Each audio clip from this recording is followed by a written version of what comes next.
আসসালামু আলাইকুম রহমতুল্লাহ বারাকাতু। প্রশ্ন: কত বছর পর্যন্ত মেয়ে শিশুদের সতর খোলা রাখার অনুমতি আছে, নাকি সাবালক হওয়া আগ পর্যন্ত খোলা রাখা যাবে? উত্তর: মেয়ে শিশুদের লজ্জাস্থান 4 বছর বয়স থেকে ঢেকে রাখবে। অবশিষ্ট সতর 7 বছর পর্যন্ত খোলা রাখা যাবে, তারপর থেকে সম্পূর্ণ ঢেকে রাখতে হবে। প্রশ্ন: চোখ খোলা থাকে এমন নেকাব পরার শরীয়ী বিধান কি? উত্তর: উলামায়ে মুতাআখিরিনের ফতোয়া মতে মহিলাদের সম্পূর্ণ শরীর এমনকি চোখও সতরের অন্তর্ভুক্ত। মহিলাদের সমস্ত শরীর ঢেকে রাখা জরুরি, তবে কাজকর্ম ও চলাফেরার সুবিধার্থে চোখ খোলা রাখার অনুমতি রয়েছে। তা সত্ত্বেও নেকাবের সঙ্গে সঙ্গে এমন পাতলা কাপড় পরা ভালো যা চোখের উপর দিয়ে ঝুলে থাকবে, যেন কোনো প্রকার ফিতনার আশঙ্কা না থাকে। আর নেকাব সর্ব অবস্থায় এমন মোটা হওয়া চাই যা ব্যবহার মুখ দেখে থাকে এবং চেহারা লাবণ্যতা প্রকাশ না পায়। প্রশ্ন: মহিলারা কোনো পীরের হাতে বাইয়াত হতে পারবে কি? পারলে তার পদ্ধতি কি? উত্তর: আত্মশুদ্ধির জন্য মহিলারা খাঁটি আল্লাহওয়ালার কাছে বাইয়াত হতে পারবে। তার পদ্ধতি হলো, তারা নিজ নিজ মাহরাম যেমন স্বামী, পিতা, ছেলে অথবা ভাইয়ের মাধ্যমে আত্মার রূপ সমূহের কথা চিঠিতে লিখে পীর সাহেবকে অবগত করবেন। পীর সাহেব সেগুলা পরে যে ব্যবস্থা সবক দেন তার উপর আমল করবেন, কিন্তু কোনোভাবেই পীর সাহেবের হাতে হাত রেখে প্রচলিত পদ্ধতিতে বাইয়াত করা জায়েজ হবে না। প্রশ্ন: মহিলাদের তালিম সম্পর্কে জানতে চাই। মেয়েরা দলবদ্ধ হয়ে নিজ নিজ পাড়া, মহল্লা, বাড়ি বাড়ি গিয়ে বা অন্য গ্রামে গিয়ে দ্বীনি তালিম দেওয়া ও বই পুস্তক পড়াশোনা জায়েজ হবে কি? উত্তর: ধর্মীয় জ্ঞান অর্জন করা প্রতিটি নরনারীর উপর ফরজ। সে লক্ষ্য মহিলাদের জন্য এলাকার তালিম ব্যবস্থা করা জায়েজ আছে, তবে ফিতনা ফাসাদের কারণে তাদের লাগামহীন ছেড়ে দেওয়া যাবে না, বরং কয়েকটি শর্তের সাপেক্ষে তা বৈধ হবে। 1. নিজ মহল্লা বা পার্শ্ববর্তী মহল্লা মহিলারা আসা যাওয়ার ক্ষেত্রে মাহরাম পুরুষ সঙ্গে থাকা ভালো। সফরের দূরত্ব 78 কিলোমিটার হলে অবশ্যই মাহরাম পুরুষের সঙ্গে থাকতে হবে। যে ঘরে তালিমের ব্যবস্থা করা হবে সেখানে শরীর পর্দা যথাযথ ব্যবস্থা থাকতে হবে। মহিলার আওয়াজ যেন কোনো পুরুষ পর্যন্ত না যায়। মহিলাদের দৃষ্টি সজাগ রাখতে হবে। দ্বীনি নির্ভরযোগ্য কিতাবের তালিম হতে হবে। এসব প্রতিটি শর্ত খেয়াল রেখে বাড়িতে মহিলারা তালিম করতে পারবে, তাতে কোনো সমস্যা হবে না। প্রশ্ন: মহিলাদের জন্য অফিস আদালত, গার্মেন্ট ও স্কুল কলেজে প্রভৃতির চাকরি করার শরীয়ী বিধান কি? উত্তর: প্রথমত নিম্নোক্ত কয়েকটি বিষয় জেনে রাখা প্রয়োজন, যথা ইসলাম দৃষ্টিতে পর্দা করা ফরজ। একান্ত প্রয়োজন ছাড়া কাপড় পুরুষের সঙ্গে ঘর থেকে বের হওয়া নিষেধ।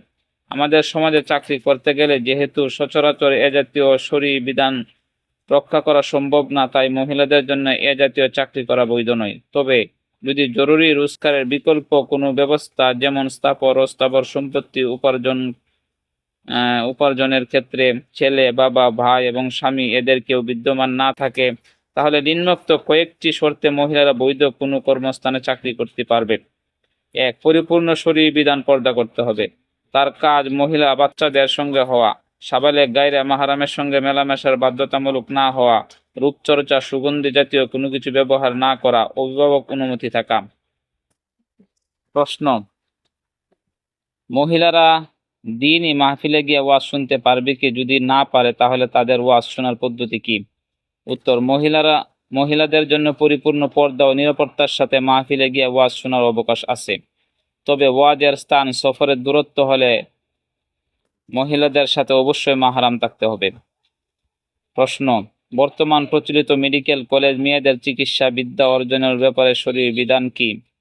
উত্তর: প্রত্যেক মুসলমান নরনারীর উপর ইসলাম যতটুকু শিক্ষা অর্জন করা ফরজ, ততটুকু অর্জন করলে প্রয়োজন সময় অন্যের দ্বারস্থ হতে হয় না। দ্বীনি জ্ঞান ছাড়া অন্যান্য জ্ঞান অর্জন করার ব্যাপারে ইসলাম ঢালাওভাবে নিষেধাজ্ঞা আরোপ করেনি, বরং উৎসাহই দিয়েছে। তাই সে পুরুষ হোক বা মহিলা, তবে সে জ্ঞান অর্জন করতে পারবে সম্পূর্ণ শরীয়তের গণ্ডির ভিতরে থেকে। তাই শরীয়তের গণ্ডি থেকে মহিলারা মেডিকেল কলেজ পড়াশোনা করতে পারবে। উত্তর, মেডিকেল কলেজ পুরুষ মহিলা সবাই অপারেশন বেপরদা করা হয় এবং অনুশীলনের জন্য ছাত্রছাত্রী দেখার সুযোগ দেখা হয়। প্রশ্ন হলো, শিক্ষার স্বার্থে এমন অপারেশন করা এবং তা দেখার বিধান কি? উত্তর, অপারেশন ও অনুশীলনের উক্ত পদ্ধতিটি শরীয়সম্মত নয়, তাই পেশাগত কারণে যদি কাউকে তা দেখতে হয় তবে যতটুকু না দেখলেই নয় অতটুকু দেখার অবকাশ আছে, বাকিটুকু দেখার অবকাশ নেই। প্রশ্ন, সৎ মুসলমান মহিলাদের জন্য অমুসলিম বা দুশ্চরিত্র মুসলমান মহিলাদের সঙ্গে পর্দা করতে হবে কি? সৎ মুসলমান মহিলাদের জন্য অমুসলিম বা দুশ্চরিত্র মুসলিম মহিলাদের সঙ্গে পর্দা করতে হবে কি? উত্তর, মুসলমান মহিলারা মুসলিম ও মুসলিম মহিলাদের সামনে চেহারা, হাত ও পায়ের পাতা খোলা রাখতে পারবে। শরীর অবশিষ্ট অংশ ঢেকে রাখা চাই। দুশ্চরিত্র মহিলাদের থেকে যদি দ্বীনের ক্ষতির আশঙ্কা থাকে তাহলে তাদের সঙ্গে পর্দা করবে। প্রশ্ন, দোকানি গাইরে মাহরাম মহিলাদের হাতে চুড়ি পরিয়ে দিতে পারবে? উত্তর, না, গাইরে মাহরাম মহিলাদের হাতে চুড়ি পরিয়ে দিতে পারবে না, কেননা তাদের স্পর্শ করা জায়েজ নাই, যদিও অন্তরে খারাপ চিন্তা না আসে। প্রশ্ন, মহিলার মাদ্রাসা ছাত্রীদের জন্য পুরুষ উস্তাদের নিকট ইবারত পড়ার বিধান কি? উত্তর, শরীয়তের দৃষ্টিতে প্রয়োজন ও ফিতনার আশঙ্কা না থাকার শর্তে মহিলারা আওয়াজ পুরুষ শুনতে পারে, সুতরাং ফিতনার আশঙ্কা না থাকায় মহিলার মাদ্রাসা ছাত্রীরা পুরুষ উস্তাদের নিকট ইবারত পড়তে পারবে, অন্যথায় উস্তাদ নিজেই ইবারত পড়বেন। প্রশ্ন, বর্তমান অধিকাংশ মহিলা গর্ভধারণের পর ছেলে না মেয়ে শুধু এতটুকু যাচাই করার জন্য আল্ট্রাসনোগ্রাম করায়, যার কারণে অনেক সময়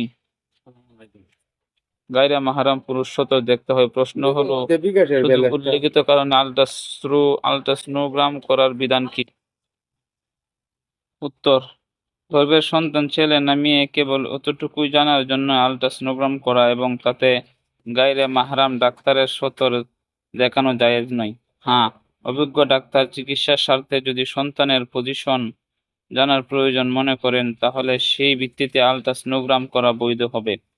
এক্ষেত্রে মহিলা ডাক্তার দ্বারা করানোর চেষ্টা করা জরুরি। প্রশ্ন, অসুস্থতার কারণে মহিলারা গায়রে মাহরাম ডাক্তারকে নিজ শরীর দেখাতে বা স্পর্শ করতে বা স্পর্শ করতে দিতে পারবে কি? উত্তর, শরীয়তের দৃষ্টিতে মহিলাদের পূর্ণ শরীর ঢেকে রাখা জরুরি। শরীরের কোনো অংশ গায়রে মাহরামের সামনে প্রকাশ করা জরুরি নয়, তবে একান্ত প্রয়োজন, যেমন অসুস্থতা এবং সাক্ষ্যদান ইত্যাদির ক্ষেত্রে প্রয়োজন মাফিক সতর দেখানো যাবে, আর সম্ভব হলে মহিলা ডাক্তার দেখানো চাই। প্রশ্ন, স্বামী স্ত্রী পরস্পরের সম্পূর্ণ বিবস্ত্র অবস্থায় দেখা শরীর বিধান কি? উত্তর, স্বামী স্ত্রী পরস্পরের পুরো শরীর বিবস্ত্র অবস্থায় দেখা বৈধ, চাই যে কোনোভাবে হোক, তবে প্রয়োজন ছাড়া লজ্জাস্থানের দিকে দৃষ্টি দেওয়া থেকে বিরত থাকাই উত্তম।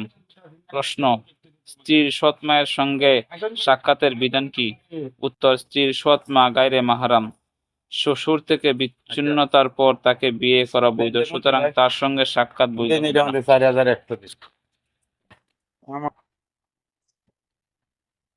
প্রশ্ন, বিয়ের উদ্দেশ্য কোনো মেয়েকে দেখার পর পছন্দ হয়েছে এবং বিয়ের বিষয়টি স্থির হয়ে গেছে, এমন অবস্থায় বিয়ের পূর্বে উক্ত মেয়ের সঙ্গে মোবাইলে কথাবার্তা বলা বৈধ হবে কি?